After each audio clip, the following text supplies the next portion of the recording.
So the most important thing in life isn't data, evidence, all these things, even to people who are firm believers in the objective, shall we say, in science.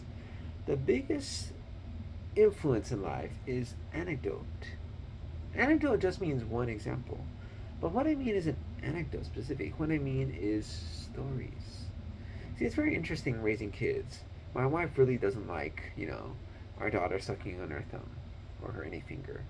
She'd rather put the pacifier in. And so it depends on where your experience is, your background is. And I think it's because her niece has an issue with sucking her thumb, even until she was like 4 or 5, and she really damaged her finger there, her thumbnail. Because I guess if you keep it wet all the time, and that's probably not great for it. But the thing is, today we encountered random strangers. We were just walking by, and they happened to be Vietnamese. My wife got in conversation, and they had a little kid who was just a few months older than ours, and she was sucking on her hand. And her grandma said, "This is normal. It's just what kids do. No big deal. Don't worry about it." And I said, "Oh, but this is like, no, it's okay." And I think that calmed my wife down. More than anything I could do, more than any evidence or data or what have you, a random person you meet says something, and you take it as gospel truth, if you will. I think that's the thing that most of us in the medical field or intellectuals, shall we say, underestimate. The power of the anecdote, the power of the story, the power of a random person you meet who tells you this or that, and you believe them. More so than anybody else in life. Why is that? At the basis, we're human creatures. We have this interconnectedness with other people. And stories are sort of how we relate. We all want to talk about life and stories. We look at experiences in the past, experiences in the future, dreams, hopes. They're all stories, if you will, that involve individuals, anecdotes, people, and their lives. Why do we think it's so powerful to provide somebody with a study of 1,000 people, everybody does this or that? That's that could be influential.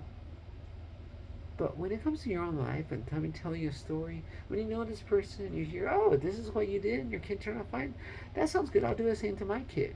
I don't care about all these doctors and all the stuff they say, right?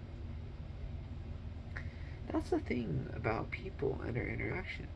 I mean, when I say a random stranger, I don't mean literally someone on the street, like, hey, what do you think about babies? I don't mean someone who just saw an elevator. What I mean is, we're walking. Saw another lady with a kid. They recognized us, that my wife's Vietnamese. They started chatting, talking about just life in general, talking about this restaurant, who actually she happens to own it, right?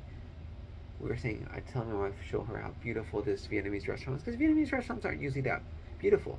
This huge chandelier in the middle that's crystal, and they have a nice, beautiful yellow couch there in the lobby, in the entrance, and they have a lot of orchids and stuff. It's just nice, and it's pho, 37 or something, and it's like, how is pho fancy? And so they were chatting, they had something related to, and they just started talking. And my wife, she doesn't encounter many people who speak Vietnamese, so there's this connection. And then you just ask them a question, they give an answer, and you establish that relationship, and thus you trust them. And that's the thing with our influence in life.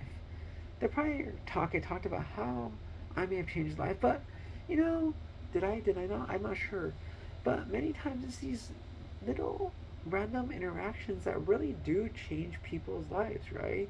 Like maybe one guy has this interaction and it influences for him the direction of the rest of his life. And I think I'm speaking generalities, but that's definitely true for a lot of people specifically. Because when you say random, that's when we look at it. If you want to use another term, it could be destiny. Foretold, right? Predetermined by God. All these terms that mean the same thing, right? It's how you look at life, whether you have meaning or not. And most people believe life has meaning, and you want to have meaning. You know, this person doesn't just randomly pop out of nowhere. There's a purpose that God put them there in your life to meet them, to help you, tell you what direction you need to go. And for those of people who don't believe in God, I think many of them still believe in the idea of destiny, fate. So going back, anecdotes. They're so influential, they're more influential. They're what really changes our behavior, the emotional argument, rhetoric, if you will. But it's not emotion as in appealing to emotion. It's the fact that you're connected with these people, right? It'd be the same if you were going to a talk and the lecturer was part of a study and tells you about the study.